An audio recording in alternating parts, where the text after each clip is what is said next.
नमस्कार, मैं Arjun Lal, assistant professor from government college Kishangarh से।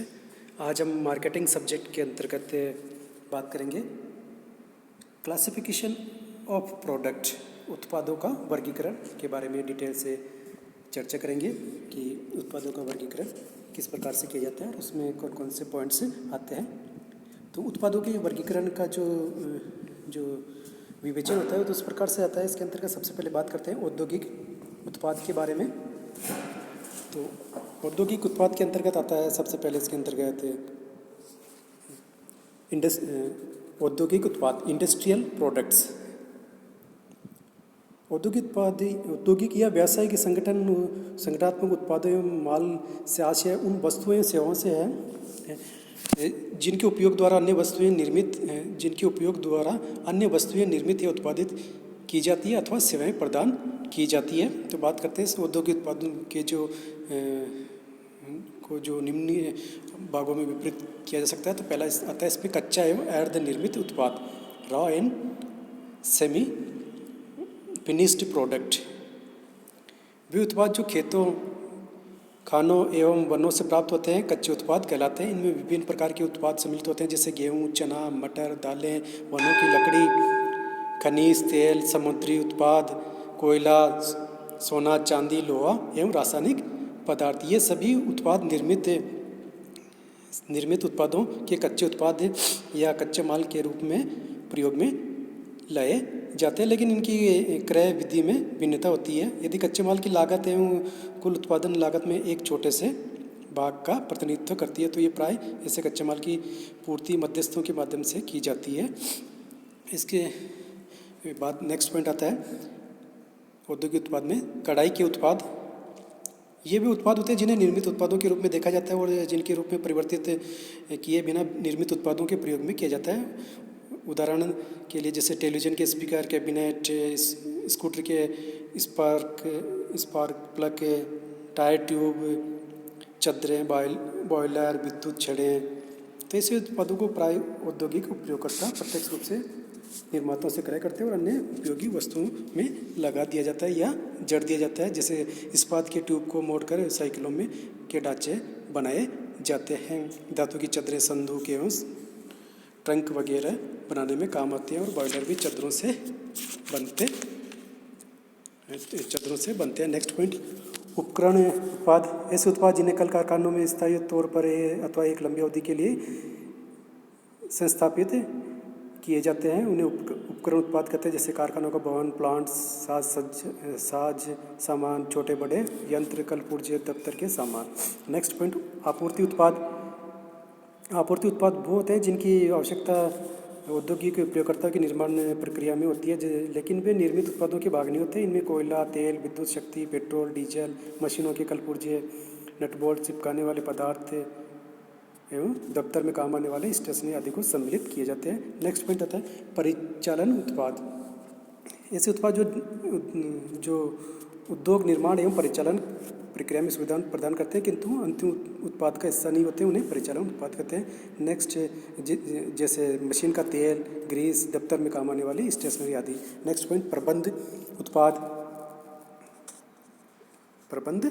उत्पाद मैनेजमेंट प्रोडक्ट्स। प्रबंध उत्पादों के अंतर्गत दफ्तर उपकरणों एवं उनकी आपूर्तियों को शामिल किया जाता है। जैसे संबंध विधान मशीनें, data processing machine, typewriters, electronics, computers, खाता, पुस्तकें, संचार सुविधाएं आदि। इनमें जो उपकरण अधिक मूल्यवान होते हैं उन्हें या तो पट्टे पर ले लिया जाता है या क्रय पद्धति पर खरीद लिया जाता है। नेक्स्ट पॉइंट, संगठनात्मक उत्पाद। वे उत्पाद जिनका महत्व संगठन की निर्माण प्रक्रिया एवं उनके संचालन में महत्वपूर्ण स्थान होता है उन्हें संगठनात्मक उत्पाद कहते हैं। जैसे वित्तीय सेवाएं, कानूनी सेवाएं, संगठनात्मक सेवाएं आदि। नेक्स्ट बात करते हैं उपभोक्ता उत्पाद के बारे में। ऐसे उत्पाद या सेवाएं जो आम जनता के लिए अंतिम उपभोग या उपयोग के लिए बनाई जाती है उन्हें उपभोक्ता उत्पाद कहते हैं। उपभोक्ता उत्पाद के अंतर्गत निम्न आते हैं जैसे क्रय आदतों एवं मनोवैज्ञानिक आधार पर आता है। सबसे पहले जिसके अंतर्गत आता है सुविधाजनक उत्पाद। सुविधाजनक उत्पाद से हम आशय लगाते हैं जैसे ऐसे उत्पाद जिनकी आवश्यकता नित्य प्रतिदिन होती है, जिनका मूल्य कम होता है, तुरंत एवं न्यूनतम प्रयासों से खरीदता है, जैसे बीड़ी, सिगरेट, गुटखा, पान, दवाइयाँ, डबल रोटी, दूध, छाछ, रिफिल, कागज़, पुस्तक आदि। नेक्स्ट आता है इसके अंतर्गत जो पॉइंट्स इसके अंतर्गत सुविधाजनक उत्पाद के अंतर्गत आता है कि सुविधाजनक उत्पाद भी जो 3 भागों में बांट सकते हैं। उसमें आधारभूत उत्पाद होते हैं और आधारभूत उत्पाद के अंतर्गत आता है वो मनोवेग उत्पाद, आधारभूत उत्पाद है, मनोवेग उत्पाद, आपातकालीन उत्पाद।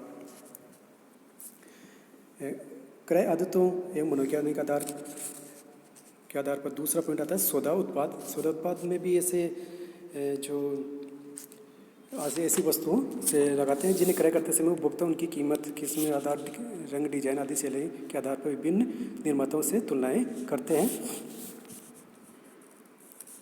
नेक्स्ट पॉइंट आता है विशिष्टता उत्पाद। विशिष्टता उत्पाद से ऐसे लगाते हैं जिनमें कुछ ऐसी अद्वितीय विशेषताएं होती है जिनके कारण उपभोक्ता ऐसे उत्पादों को खरीदने के लिए आकर्षित होता है और ऐसे विशेष प्रयास करने के लिए तत्पर रहता है, जैसे फ्रिज, घड़ियाँ, पंखे, गीजर, टेलीविजन, वीडियो, चित्रकारी की वस्तुएं, विद्युत उपकरण आदि। नेक्स्ट आता है अनचित उत्पाद। ये उत्पाद होते हैं जिनके बारे में उपभोक्ता ने पहले से कभी सोचा नहीं है, अचानक जानकारी में आने या लाए जाने के कारण ही क्रय करने को प्रेरित होता है। उदाहरण के तौर पर द्वार द्वार घूमने वाले विक्रेताओं द्वारा किसी उत्पाद को दिखाने, डाकघर पर बचत योजना में धन लगाने हेतु प्रेरित करने या तथा मकान तथा अन्य संपदा के दलाल द्वारा उसकी क्रय पर सुझाव देने पर उपभोक्ता द्वारा क्रय निर्णय लेते हैं। ऐसे उत्पादों को अयाचित उत्पाद भी कहते हैं। नेक्स्ट पॉइंट आता है उपयोग एवं जीवन काल के आधार पर। इसमें आता है टिकाऊ उत्पाद, अनटिकाऊ उत्पाद और अमूर्त उत्पाद आते हैं। टिकाऊ उत्पाद का आशय ऐसी वस्तुओं से है जिन्हें अनेक बार उपयोग में लाया जाता है जो और बहुत लंबे समय तक काम में आती रहती है, जैसे फर्नीचर, टेलीविजन, वॉशिंग मशीन आदि। अनटिकाऊ उत्पाद होते हैं जैसे उन वस्तुओं से लगाए जाते हैं जो सामने एक बार उपयोग लेने के बाद में समाप्त हो जाते हैं, जैसे खाद्य पदार्थ, दूध, बीड़ी, सिगरेट, साबुन, तेल, चाय आदि। नेक्स्ट आता है अमूर्त उत्पाद। अमूर्त उत्पादों का से उन वस्तु से लेकर अर्थ लगाया जाता है जिन्हें न देखा जाता है, नहीं स्पर्श किया जा सकता है, किंतु उनसे प्राप्त आनंद एवं सुविधा का अनुभव किया जा सकता है, जैसे कि बैंक, बीमा, मेज, संदेश, अस्पताल, जिम, मरम्मत इत्यादि। नेक्स्ट पॉइंट आता है उत्पाद लक्षण के आधार पर।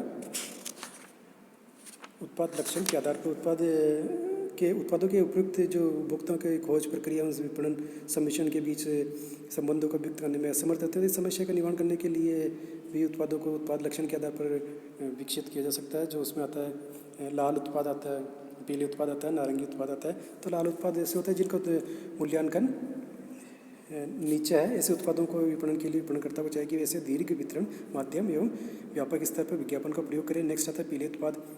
वे उत्पाद होते हैं जिनका मूल्यांकन ऊंचा होता है। ऐसे उत्पादों के विपणन के लिए विपणनकर्ता को छोटी वितरण व्यवस्था एवं प्रत्यक्ष संवर्धन प्रयासों को अपनाना चाहिए। नेक्स्ट आता है नारंगी उत्पाद होते हैं। नारंगी उत्पाद का अभिप्राय उन उत्पादों से लगाया जाता है जिनका मूल्यांकन न्यूनतम एवं अधिकतम मूल्यांकों के बीच। ऐसे उत्पादों के विपणन के लिए विपणनकर्ता को चाहिए कि वे ऐसा विपणन माध्यम अपनाए जो न छोटा हो न ही दीर्घ हो। इसके अतिरिक्त